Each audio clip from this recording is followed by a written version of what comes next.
Shirin shahridagi Nurobod mahallasi. Bugun ushbu mahallada ham do'stlik va hamjihatlik ulug'langan yurt shiori ostida do'stlik festivali o'tkazildi.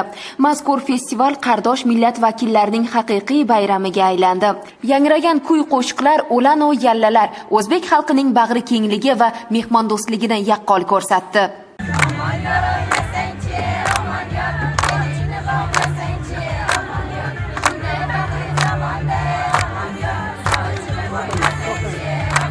Mahallamizda juda katta bayram, a'lo kayfiyat bilan, shodiyanalik bilan bayramni o'tkazyapmiz. Mana shu Shirin shahrida 30 dan ortiq millat yashaydi.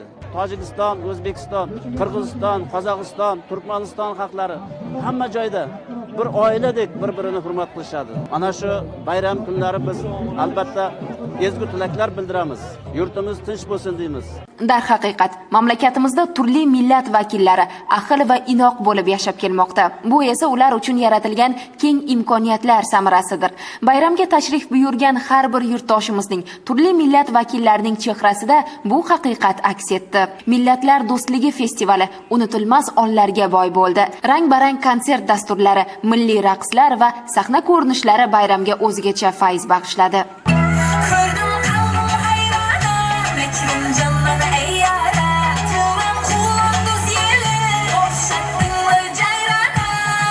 O'zbek, tojik, qirg'iz yaqin o'rtoq inoq do'st.